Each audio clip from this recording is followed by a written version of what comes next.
وَلَقَدْ آتَيْنَاكَ سَبْعًا مِّنَ الْمَثَانِي، دل جوئی کے لیے حضور سے فرمایا، اور ہم نے آپ کو دی ہیں وہ 7 آیتیں جو آپ کا وظیفہ ہیں، دوہرا دوہرا کر پڑھتے رہا کیجئے، دوہرا دوہرا کر پڑھتے رہا کیجئے۔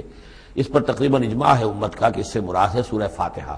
7 آیتیں جو بار بار پڑھی جاتی ہیں۔ اب آپ دیکھیے کہ ہر شخص جو نماز پڑھتا ہے دن میں کتنی مرتبہ سورہ فاتحہ پڑھ رہا ہے، ہر نماز میں کتنی مرتبہ پڑھ رہا ہے، دوہرا دوہرا کر یہ جو ہے، جیسا کہ ہم نے جب سورہ فاتحہ پڑھ رہے تھے، من لم یقرأ بفاتحۃ الکتاب لا صلاۃ لمن لم یقرأ بفاتحہ، اس کی نماز ہی نہیں ہے، نماز کا جزو لازم ہے۔ بلکہ قسمت الصلاۃ بینی و بین عبدی نصفین والی حدیث میں نے آپ کو سنائی، حدیث قدسی، تو وہ تو اصل الصلاۃ ہے ہی سورہ فاتحہ۔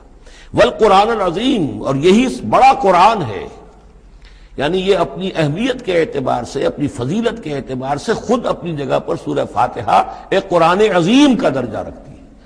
اسی لیے اس کو اساس القرآن بھی کہا، اس کو کافیہ بھی کہا، شافیہ بھی کہا گیا، یہ ام القرآن بھی ہے۔ وَلَقَدْ آتَيْنَاكَ، اے نبی ہم نے اتنی بڑی بڑی دولتیں آپ کو دی ہیں۔ یہ کیوں گرایا جا رہا ہے یہ ذرا آگے آپ کو معلوم ہو جائے گا، کیونکہ بہرحال حضور کو یہ احساس ہوتا تھا یا نہیں ہوتا تھا، دیکھنے والوں کو تو احساس ہوتا تھا۔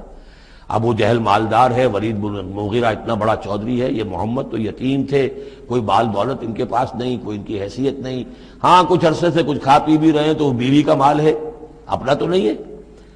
یہ ان کی نگاہوں میں جو ان کے معیارات تھے، جو ان کے اندازے تھے سوچنے کے، وہ تو یہ تھے۔ اس حوالے سے یہاں بظاہر حضور سے خطاب ہے، لیکن اصل میں ان کو بتایا جا رہا ہے کہ بدبختو تمہیں کیا معلوم ہم نے ان کو کتنی بڑی دولت دی ہے۔